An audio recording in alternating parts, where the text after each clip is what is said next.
Hello everyone, I am Sapna Thakur and welcome back to APC academy. हम discuss कर रहे हैं करंट अफेयर्स अगस्त month के लिए। दिस इज पार्ट 3 और थर्ड पार्ट की हमारी फर्स्ट न्यूज़ रहेगी। Senior IAS officer TV Somanathan appointed as cabinet secretary.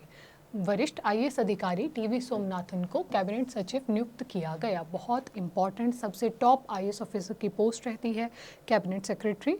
और कौन बने हैं हमारे नए कैबिनेट सेक्रेटरी? टीवी सोमनाथन। अगर हम इनकी बात करें, senior IAS officer from 1987 batch और कौन से कार्डर से संबंध रखते हैं? तमिलनाडु कार्डर से संबंध रखते हैं। वर्तमान में ये फाइनेंस सेक्रेटरी के रूप में अपनी सेवाएं दे रहे हैं और ये अब बनेंगे भारत के नए कैबिनेट सचिव। कितने वर्ष के लिए? 2 वर्षों के लिए, 2 years टर्म के लिए इनको नियुक्त किया गया है। He will take over India's top bureaucratic position from 30th of August when incumbent Rajiv Gauba's extended tenure ends। वर्तमान में हमारे जो कैबिनेट सचिव हैं वो कौन है? उनका नाम हो जाएगा राजीव गौबा जी और उनका जो कार्यकाल है वो 30 अगस्त को समाप्त होने वाला है। इसीलिए उनके बाद भारत के नए जो कैबिनेट सचिव बनने वाले हैं उनका नाम होगा टीवी सोमनाथन। कौन से कार्डर से संबंध रखेंगे? तमिलनाडु कार्डर से। और कौन से बैच के आईएएस अधिकारी हैं? 1987 बैच के आईएएस अधिकारी हैं। अगली न्यूज़ है हमारे पास, साउथ इंडिया से ही है। Neelakurinji becomes a threatened species officially. Neelakurinji आधिकारिक तौर पर एक संकटग्रस्त प्रजाति बन गई है। बहुत समय पहले हमने इस फ्लावर के बारे में डिस्कस किया था और ये एक बहुत सुंदर सा फ्लावर है जो आपको देखने को मिलेगा मुख्य रूप से साउथ इंडिया में। और साउथ इंडिया में भी कहाँ पर? तो साउथ इंडिया के जो शोला फॉरेस्ट हैं वहाँ पर हमें ये देखने को मिलता है। 12 वर्षों बाद ये खिलता है।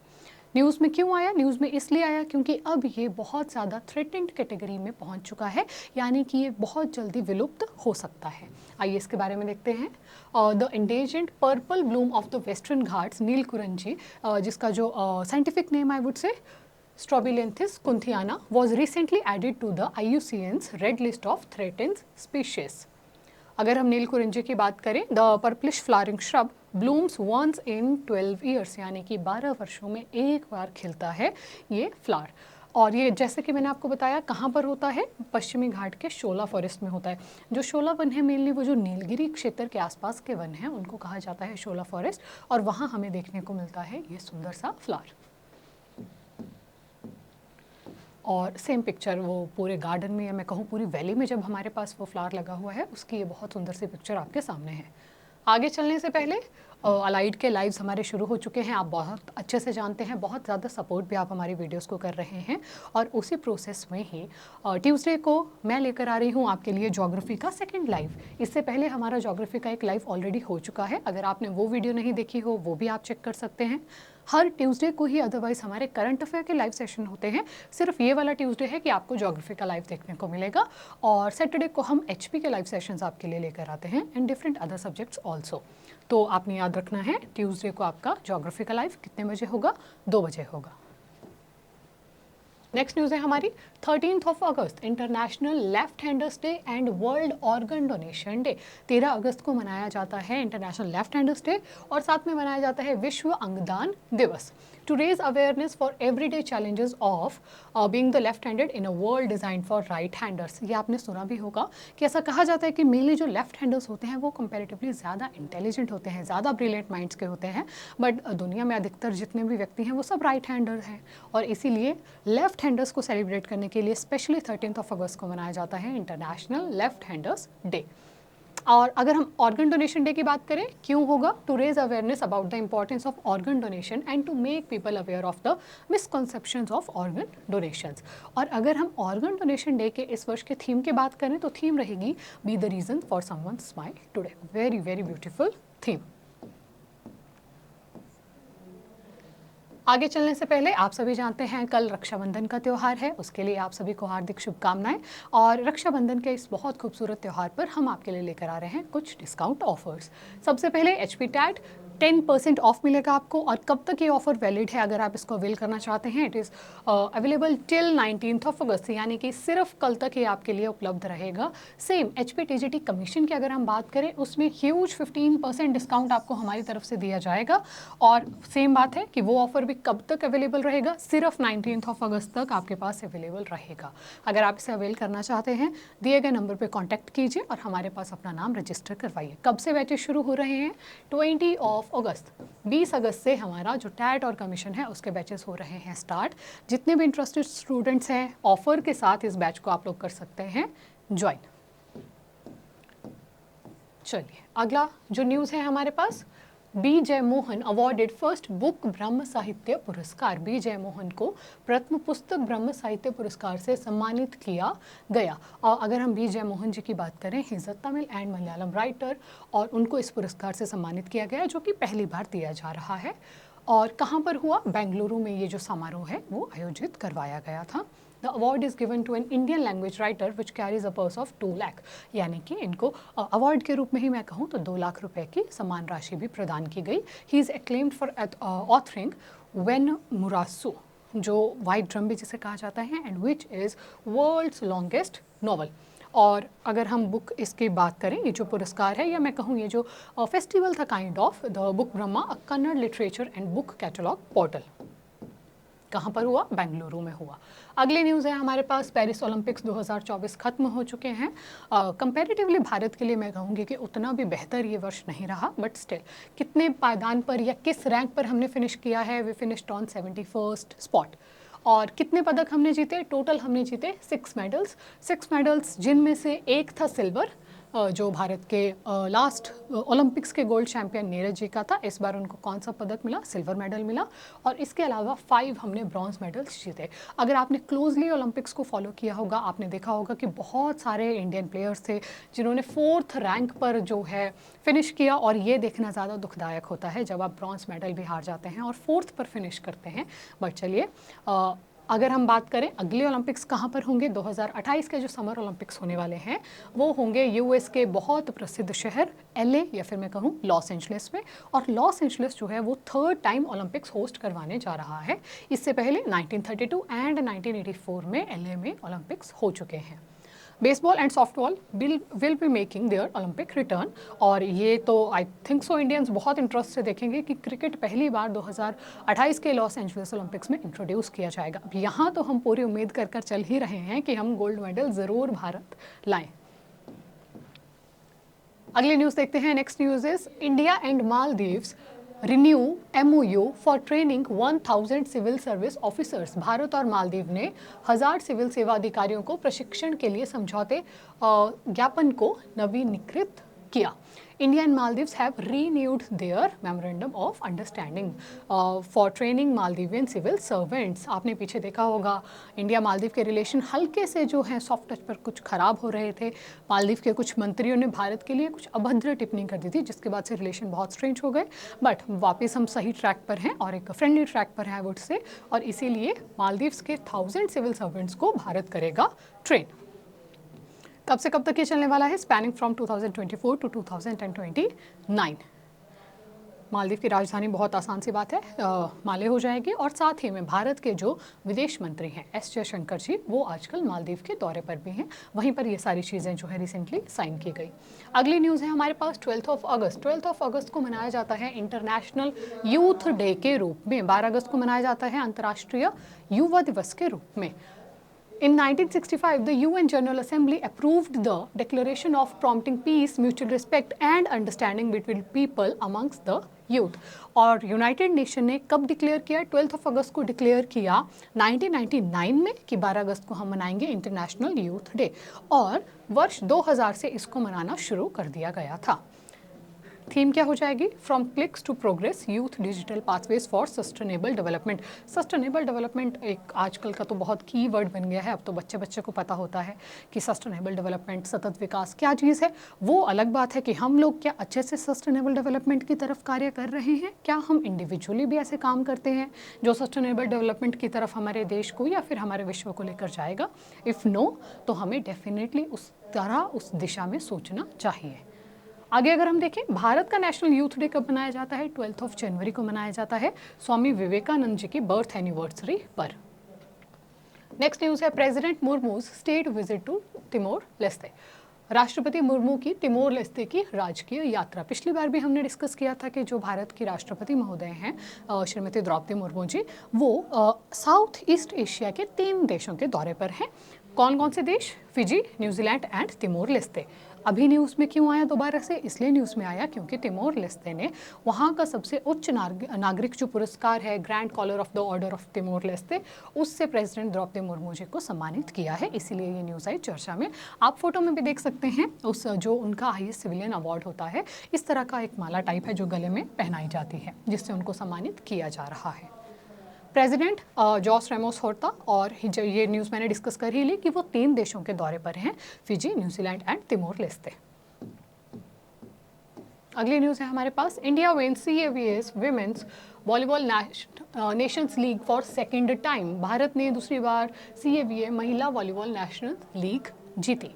अगर हम CAVA की फुल फॉर्म ही देख लें, सेंट्रल एशियन वॉलीबॉल एसोसिएशन, और भारत ने दूसरी बार इस लीग का जो मैं कहूँ टाइटल जीता है। और किसको हराकर? होस्ट नेशन को ही हराकर। कहाँ पर हो रही थी ये प्रतियोगिता? नेपाल में हो रही थी, और नेपाल को ही हराकर भारत ने जीता है ये खिताब for the second time. This victory marked India's second title. जैसे कि मैंने आपको अभी बताया कि दूसरी बार भारत ने ये टाइटल जीता हुआ है। किसको हराकर? नेपाल को हराकर। अगले न्यूज़ है हमारे पास, north India's largest floating solar project commissioned in Omkareshwar. उत्तरी भारत का सबसे बड़ा फ्लोटिंग सौर परियोजना ओंकारेश्वर में शुरू की गई। और ओंकारेश्वर कहाँ पड़ेगा? मध्य प्रदेश में होगा। पहले तो आसान सी बात, मध्य प्रदेश के भी कौन से जिले में? तो हमारा राइट आंसर हो जाएगा इन द डिस्ट्रिक्ट खांडवा। और मध्य प्रदेश में ये जो प्रोजेक्ट या मैं कहूँ जो फ्लोटिंग सोलर प्रोजेक्ट है, ये कितने मेगावाट का होगा? 90 मेगावाट का ये होगा। The floating power plant was developed on the back waters of Omkareshwar dam. और ये जो ओंकारेश्वर डैम है, it is gravity dam on Narmada river. और union ministry of renewable energy के द्वारा ये शुरू किया गया, या फिर उसके अंडर ये प्रोजेक्ट को डेवलप किया गया। साथ ही में SJVN ने भी इसमें अपना कंट्रीब्यूशन आई वुड से दिया है। आपको याद रखना है, एक तो नॉर्थ इंडिया का सबसे बड़ा है फ्लोटिंग सोलर प्रोजेक्ट है, और कहाँ पर है? मध्य प्रदेश के ओंकारेश्वर में है। अगली न्यूज़ हमारे पास हो जाएगी, Rajkumar Chaudhary appointed as CMD of NHPC limited. Rajkumar Chaudhary को NHPC का CMD नियुक्त किया गया। CMD stands for chairman and managing director. और अगर हम इनके अपॉइंटमेंट से पहले देखें, prior to his appointment Chaudhary held the critical position of director technical at NHPC। CMD कहूँ या चेयरमैन एंड मैनेजिंग डायरेक्टर कहूँ, वो नियुक्त होने से पहले ये NHPC में ही डायरेक्टर टेक्निकल डिपार्टमेंट के थे, और अब ये बन गए हैं उसके chairman. National hydro electric power corporation उसकी फुल फॉर्म हो जाएगी, जिसकी स्थापना की गई थी 7 नवंबर 1975 को, और जिसके हेडक्वार्टर्स लोकेटेड है फरीदाबाद में। ओनर गवर्नमेंट ऑफ इंडिया, जो उसका 70.95% जो स्टेक है वो गवर्नमेंट ऑफ इंडिया ने अपने पास रखा हुआ है। नाम याद रखना है, राजकुमार चौधरी। अगली न्यूज़ है, Kwatra takes charge as Indian ambassador to the US। US के एम्बेसडर्स अक्सर चर्चा में रहते हैं, पेपर में भी पूछे जाते हैं, क्योंकि सबसे टॉप जो इम्पॉर्टेंट कंट्री है हमारे पास वो US ही है। तो US के नए जो इंडियन एम्बेसडर, भारतीय राजदूत चुने गए हैं, उनका नाम क्या है? उनका नाम है विनय मोहन क्वात्रा। और उन्होंने किसको रिप्लेस किया है? ये नाम भी आपने बहुत सुना होगा न्यूज़ में, तरनजीत सिंह संधू। ये पहले वहाँ के मतलब इंडियन एम्बेसडर थे, भारतीय राजदूत थे USA के लिए, और इनको रिप्लेस किया है नए जो भारतीय राजदूत होंगे विनय मोहन क्वात्रा जी ने। फोटो में आपके सामने हैं विनय मोहन क्वात्रा, जो है भारत के नए राजदूत टू द US। अगली न्यूज़ है हमारे पास अपॉइंटमेंट से ही, Shalini Singh takes charge as DGP of Puducherry. Shalini Singh ने पुडुचेरी के DGP का पदभार संभाला।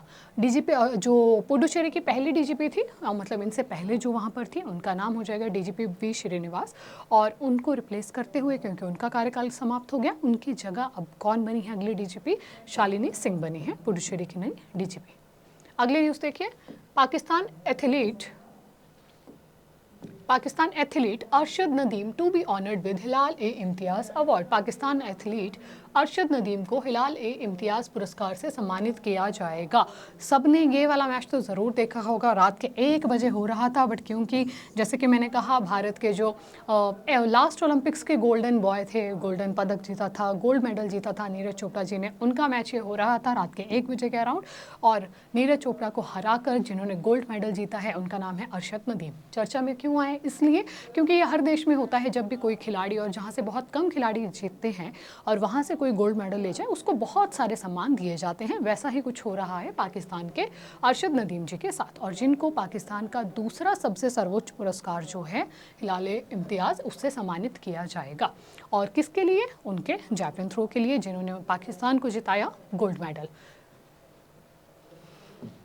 अगर हम देखें, जैसे कि मैंने कहा ये सेकंड हाईएस्ट है, तो फिर हाईएस्ट वहाँ का सिविलियन पुरस्कार क्या हो जाएगा? उसका नाम हो जाएगा निशान-ए-पाकिस्तान। अगली न्यूज़ पर चलते हैं। 25th edition of women and men in India report 2023 released. Bharat में महिला एवं पुरुष रिपोर्ट 2023 का 25वां संस्करण जारी। इस रिपोर्ट में मेनली हमें पॉपुलेशन डाटा के बारे में बताया गया है कि वर्तमान में क्या चल रहा है, इन फ्यूचर क्या आने वाला है। ये भी थोड़ी एक प्रॉब्लमेटिक बात है कि इतने समय से हमारा सेंसस ही नहीं हो रहा है। लास्ट सेंसस हुआ था 2011 में। अभी तक भी आप गवर्नमेंट एग्जाम्स की तैयारी करते हैं इसी सेंसस के आधार पर करते हैं, which is not right technically, क्योंकि अभी तो पॉपुलेशन बहुत चेंज हो चुका है। बट स्टिल कुछ ऐसी रिपोर्ट्स आती रहती हैं जो हमें पॉपुलेशन का एक एस्टिमेट ज़रूर बताती हैं कि कहाँ तक हमारी पॉपुलेशन उस समय पहुँच जाएगी। वैसे ही कुछ ही रिपोर्ट है men and women report of 2023।